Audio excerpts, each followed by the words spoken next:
Hello. I am Courtney Scott Wright, and I am here for Cinequickies with some entertainment news. So let's do a quick roundup to find out what's going on in the MCU, and then we'll get into a little bit of DCU news. All right, so let's start with Marvel, and this is a story from IndieWire. There have been reports that Marvel VFX artists allege that there have been tension and turmoil on Quantumania. There have been concerns that it is equated to just plain human greed, according to this article anyway.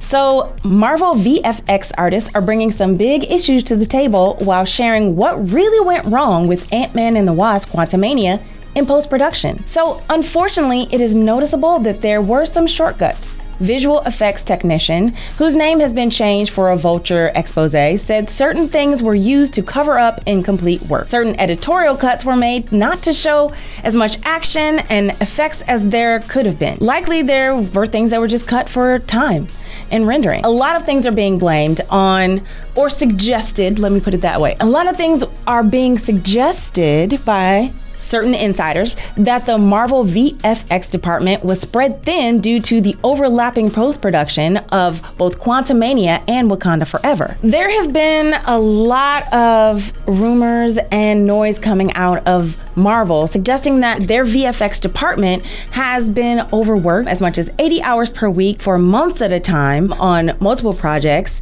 and then this article, which is claiming that they were moved from Ant-Man and the Wasp Quantumania back to Wakanda Forever, or vice versa, however it happened. This seems to me, maybe they just need to slow down.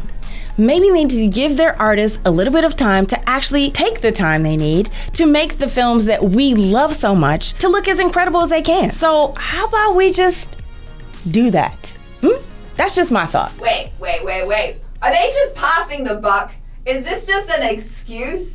Is this why MODOK looked funny? I don't know. I mean, I think MODOK was supposed to be funny. The Marvel VFX artists weren't the only ones that were spread too thin. MODOK may have been spread a little thin himself. That's just my thoughts. And I do think that maybe they're passing the buck just a little bit. This isn't just something that you can blame on your VFX artists. It's not their fault that this particular movie is now tied with Eternals as the lowest rated Marvel movie. It got a B for the cinema score. So I don't know, but don't try to pass the buck, friends. Let's just give people time.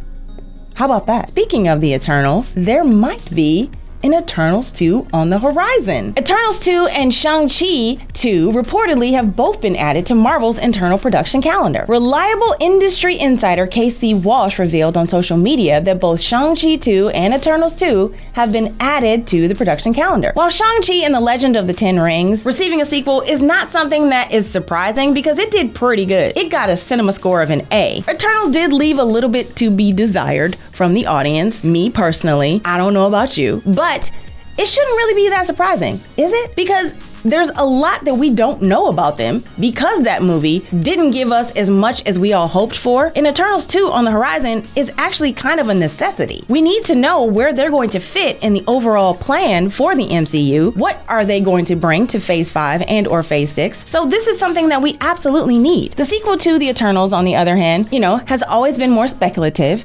Patton Oswalt caused a stir when he seemingly confirmed that a sequel was happening last year.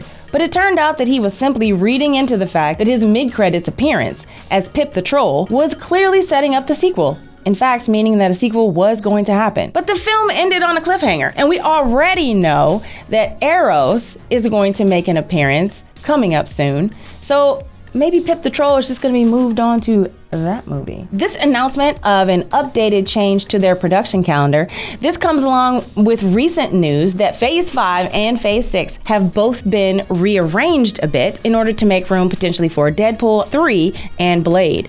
So I'm sure we'll get more information as to what's going to come out from these phases, what we can expect to see. But this is also something that we should be expecting because this happened with the other phases, and it's seemingly reasonable to assume that they're waiting to see like what performs well, what doesn't perform well, what should we move in, and what do we need to clear up.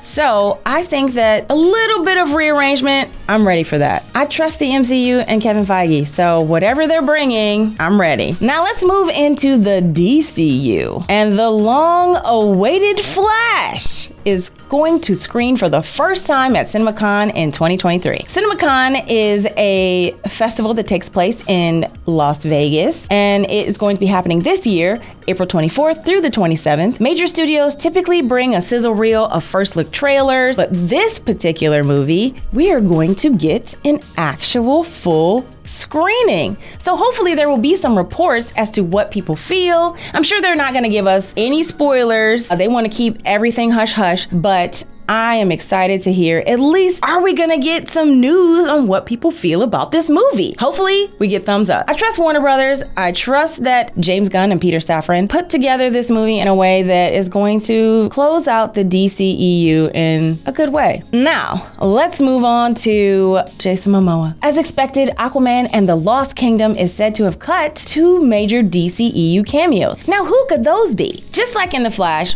we heard rumors, and it is now officially clarified that both Wonder Woman and Superman will not be in the Flash movie. They have been cut. Likewise, in this particular movie, the Flash was supposed to end with Michael Keaton as the DCEU's new Batman. After concluding work on that movie, the actor shot a supporting role in Batgirl. And we also know that that Batgirl movie has been scrapped. Now, these plans were in flux even before the launch of DCU Studios, and Batgirl was scrapped around the same time that Ben Affleck was enlisted to replace Michael Keaton in the Aquaman sequel as the Caped Crusader. So, needless to say, both Michael Keaton's Batman and Ben Affleck's Batman are not going to be seen in Aquaman: The Lost Kingdom. Are you sad? I'm a little sad. But I also know that we are moving away from the old guard and onto the new guard, so we are going to see what Peter Safran and James Gunn are going to do with this new DC universe. All right, I am Courtney Wright for Cine Quickies, and I will see you later.